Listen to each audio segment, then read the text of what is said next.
आकाशवाणी मध्य प्रदेश से प्रस्तुत है प्रादेशिक समाचार।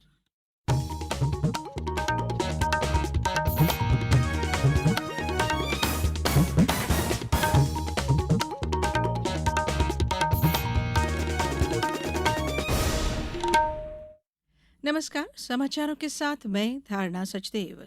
सबसे पहले बुलेटिन के मुख्य समाचार। प्रदेश के नए मुख्यमंत्री डॉक्टर मोहन यादव ने ली मुख्यमंत्री पद की शपथ। 2 उप मुख्यमंत्री को भी दिलाई गई शपथ। शपथ समारोह में प्रधानमंत्री नरेंद्र मोदी सहित कई केंद्रीय मंत्रियों और राज्यों के मुख्यमंत्रियों ने लिया हिस्सा। छत्तीसगढ़ में विष्णुदत्त साव ने ली मुख्यमंत्री पद की शपथ। 2 उप मुख्यमंत्री भी बनाए गए। और विकसित भारत संकल्प यात्रा के सफल आयोजन के लिए जिला स्तर पर तैयारियां जारी। अब समाचार विस्तार से।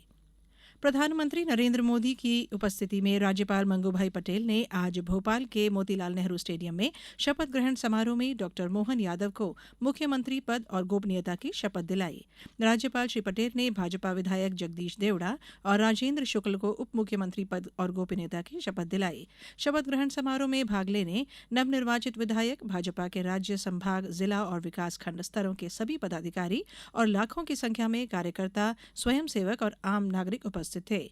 भव्य शपथ ग्रहण समारोह में केंद्रीय गृह और सहकारिता मंत्री अमित शाह, केंद्रीय सड़क परिवहन और राजमार्ग मंत्री नितिन गडकरी और केंद्रीय नागरिक विमानन और इस्पात मंत्री ज्योतिरादित्य सिंधिया के साथ कई राज्यों के मुख्यमंत्री शामिल हुए। पुलिस बैंड द्वारा राष्ट्रगान की धुन के साथ आरंभ हुए शपथ ग्रहण समारोह का संचालन मुख्य सचिव वीरा राणा ने किया। समारोह में देश के प्रमुख साधु संत भी सम्मिलित हुए। शपथ ग्रहण समारोह के बाद प्रधानमंत्री मोदी ने मुख्यमंत्री को बधाई दी। उन्होंने सोशल मीडिया एक्स के माध्यम से कहा कि देश के हृदय स्थल मध्य प्रदेश के मुख्यमंत्री पद की शपथ लेने पर डॉक्टर मोहन यादव और उप मुख्यमंत्री जगदीश देवड़ा और राजेंद्र शुक्ला को हार्दिक बधाई। मुझे विश्वास है कि आपके नेतृत्व में राज्य में डबल इंजन सरकार दोगुने जोश के साथ काम कर विकास के नए कीर्तिमान गढ़ेगी। श्री मोदी ने कहा कि वह इस अवसर पर प्रदेश की जनता को भरोसा देना चाहते हैं कि भाजपा सरकार उनके जीवन को आसान बनाने में कोई कसर नहीं छोड़ेगी। इससे पहले प्रधानमंत्री नरेंद्र मोदी आज मुख्यमंत्री डॉक्टर मोहन यादव के शपथ ग्रहण समारोह में शामिल होने भोपाल पहुंचे। प्रधानमंत्री का विमानतल पर अधिकारियों और जनप्रतिनिधियों ने स्वागत किया। प्रधानमंत्री आज राजभवन भी गए। यहां श्री मोदी ने राज्यपाल मंगूभाई पटेल से विभिन्न विषयों पर चर्चा की। राज्यपाल श्री पटेल ने अयोध्या राम मंदिर की प्रतिकृति प्रतीक चिन्ह स्वरूप भेंट की। श्री मोदी इसके बाद रायपुर में आयोजित छत्तीसगढ़ के मुख्यमंत्री के शपथ समारोह में हिस्सा लेने के लिए रवाना हुए। प्रदेश के नए मुख्यमंत्री मोहन यादव ने शपथ लेने के बाद आम जनता को शुभकामनाओं के लिए आभार व्यक्त करते हुए कहा कि वह प्रधानमंत्री नरेंद्र मोदी के कुशल मार्गदर्शन और आशीर्वाद से मध्य प्रदेश को प्रगति और विकास की नई ऊंचाइयों पर ले जाने की पूरी कोशिश करेंगे। मैं यशस्वी प्रधानमंत्री को आश्वस्त करूंगा कि निश्चित रूप से उनके नेतृत्व में जिस ढंग से देश उन्नति कर रहा है, मध्य प्रदेश भी कदम से कदम मिला के चलेगा।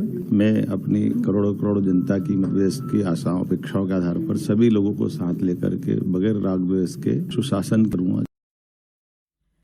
मुख्यमंत्री शपथ ग्रहण के बाद उज्जैन के महाकाल मंदिर में पहुंचे और पूजा अर्चना की। उन्होंने यहां सभी प्रदेशवासियों के सुख, समृद्धि और खुशहाली की कामना की। संसद में केंद्रीय विश्वविद्यालय संशोधन विधेयक 2023 पारित कर दिया है। राज्यसभा ने आज इसे मंजूरी दी है। लोकसभा ने पिछले सप्ताह इस विधेयक को पारित कर दिया था। विधेयक केंद्रीय विश्वविद्यालय अधिनियम 2009 में संशोधन करेगा, जो विभिन्न राज्यों में शिक्षण और अनुसंधान के लिए केंद्रीय विश्वविद्यालय स्थापित करेगा। विधेयक पर बहस का जवाब देते हुए शिक्षा मंत्री धर्मेंद्र प्रधान ने कहा कि विश्वविद्यालय देश के जनजातीय समुदायों से संबंधित मामलों पर शोध का केंद्र होगा। उन्होंने विपक्षी सदस्यों के इस आरोप को खारिज कर दिया कि सरकार दोबारा इतिहास लिख रही है। ये समाचार आप आकाशवाणी भोपाल से सुन रहे हैं। हमारे समाचारों को अब आप कभी भी और कहीं भी अपनी सुविधा के अनुसार सुन सकते हैं। ये समाचार बुलेटिन YouTube, ट्विटर और फेसबुक पर AIR न्यूज भोपाल पेज पर भी सुने जा सकते हैं। इसके अलावा आप हमारी वेबसाइट newsonair.nic.in पर अथवा AIR न्यूज ऐप पर भी समाचार सुन सकते हैं। समाचारों में एक बार फिर आप सभी का स्वागत है। छत्तीसगढ़ में भारतीय जनता पार्टी के वरिष्ठ नेता विष्णुदेव साय ने आज राज्य के मुख्यमंत्री पद की शपथ ली। रायपुर के साइंस कॉलेज मैदान में आयोजित एक समारोह में राज्यपाल विश्वभूषण हरिचंदन ने उन्हें पद की शपथ दिलाई। भाजपा नेता अरुण साव और विजय शर्मा ने भी उप मुख्यमंत्री पद की शपथ ली। शपथ ग्रहण समारोह में प्रधानमंत्री नरेंद्र मोदी, केंद्रीय गृह मंत्री अमित शाह और भाजपा के राष्ट्रीय अध्यक्ष जेपी नड्डा भी मौजूद थे। लोकसभा में आज सुरक्षा उल्लंघन करते हुए 2 अज्ञात व्यक्ति दर्शक दीर्घा से सदन के कक्ष में कूद गए। उन्हें संसद के बाहर विरोध प्रदर्शन कर 2 अन्य लोगों के साथ गिरफ्तार किया गया है। यह घटना शून्यकाल के दौरान हुई। इस घटना के बाद हंगामा हो गया और सदन की कार्यवाही दोपहर 2 बजे तक के लिए स्थगित कर दी गई। सदन की बैठक दोबारा शुरू हुई तो लोकसभा अध्यक्ष ओम बिरला ने कहा कि दर्शक दीर्घा से कूदने वाले 2 लोगों को पकड़ा गया है।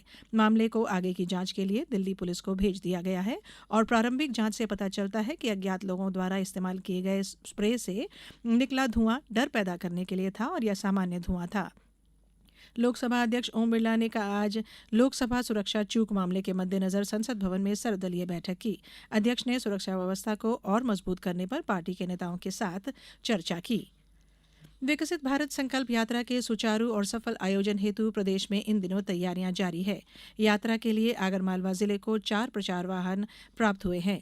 समाज के अंतिम व्यक्ति तक केंद्र शासन की योजनाओं की पहुंच को सुगम बनाने और वंचित व आकांक्षी लोगों को योजनाओं को समयबद्ध तरीके से लाभ देने हेतु आगरमालवा जिले के शहरी और ग्रामीण क्षेत्रों में 16 दिसंबर से विकसित भारत संकल्प यात्रा शुरू होगी। सीहोर जिले में संचालित होने वाली विकसित भारत संकल्प यात्रा के सफल क्रियान्वयन के लिए आज कलेक्टर द्वारा जिला स्तरीय ग्राम पंचायत और शहरी क्षेत्र के लिए नोडल अधिकारी नियुक्त किए गए हैं। साथ ही जिले में जनपदवार विकसित भारत संकल्प यात्रा का निर्धारित रूट चार्ट को लेकर जिम्मेदारी दी गई है। सतना में यात्रा की डाटा एंट्री ट्रेनिंग आज कलेक्ट्रेट सभा कक्ष में सीईओ जिला पंचायत की अध्यक्षता में आयोजित की गई, जिसमें अधिकारियों को आवश्यक दिशा निर्देश दिए गए हैं। शिवपुरी जिले में यात्रा के आयोजन को लेकर जिला कलेक्टर ने कल अधिकारियों के साथ बैठक की। मंदसौर जिले में भी यात्रा को लेकर तैयारियां की जा रही हैं। खंडवा जिले में विश्व दिव्यांग दिवस का जिला स्तरीय कार्यक्रम कल पुलिस ग्राउंड सिविल लाइन में मनाया जाएगा। इस वर्ष 3 दिसंबर को विधानसभा चुनाव की मतगणना के कारण कार्यक्रम नहीं आयोजित किया जा सका था। डिप्टी कलेक्टर और प्रभारी उप संचालक सामाजिक न्याय और दिव्यांगजन सशक्तिकरण ने बताया कि शासन के निर्देशानुसार सामर्थ्य प्रदर्शन कार्यक्रम निर्धारित अवधि में आयोजित न होने से यह कार्यक्रम 14 दिसंबर 2023 को आयोजित किया जाएगा। उन्होंने जिले के सभी दिव्यांगजनों से अपील की है कि वे 14 दिसंबर को प्रातः 10 बजे से police ground civil lines Khandwa में उपस्थित हों। अब कुछ समाचार संक्षेप में। झाबुआ जिला निर्वाचन अधिकारी ने ग्राम पंचायतों में उपचुनाव हेतु रिटर्निंग और सहायक रिटर्निंग अधिकारियों की नियुक्ति की। इसी तरह गुना और अशोकनगर में भी अधिकारियों की नियुक्तियां की गई हैं। सतना जिले में 7 डबल लॉ केंद्र और 617 निजी उर्वरक विक्रय केंद्रों द्वारा उर्वरक का वितरण किया जा रहा है। प्रत्येक सहकारी और निजी उर्वरक विक्रय केंद्रों पर शासन द्वारा निर्धारित मूल्य पर यूरिया उपलब्ध कराई गई है। शहडोल जिले की 4 बालिका खिलाड़ियों का चयन शालाई राष्ट्रीय फुटबॉल प्रतियोगिता के लिए किया गया है। 67वीं राष्ट्रीय फुटबॉल प्रतियोगिता पंजाब के लुधियाना में 6 से 11 जनवरी तक खेली जाएगी। अनूपपुर जिले में किसानों को उनकी उपज का अधिकतम मूल्य देने के लिए जिले भर में बनाए गए 33 उपार्जन केंद्रों में अब तक पंजीकृत किसानों को 9 करोड़ से अधिक की राशि का भुगतान किया जा चुका है। और 100 से अधिक अप्रवासी भारतीयों की रिक्शा रन आज विश्व प्रसिद्ध पर्यटन स्थल खजुराहो पहुंची। यह यात्रा चित्रकूट से शुरू होकर गुजरात तक जाएगी। अंत में बुलेटिन के मुख्य समाचार एक बार फिर। प्रदेश के नए मुख्यमंत्री डॉक्टर मोहन यादव ने ली मुख्यमंत्री पद की शपथ। 2 उप मुख्यमंत्री को भी दिलाई गई शपथ। शपथ समारोह में प्रधानमंत्री नरेंद्र मोदी सहित कई केंद्रीय मंत्रियों और राज्य के मुख्यमंत्रियों ने लिया हिस्सा। छत्तीसगढ़ में विष्णुदत्त साव ने ली मुख्यमंत्री पद की शपथ। 2 उप मुख्यमंत्री भी बनाए गए। और विकसित भारत संकल्प यात्रा के सफल आयोजन के लिए जिला स्तर पर तैयारियां जारी। इस बुलेटिन में फिलहाल इतना ही। दीजिए इजाजत। नमस्कार।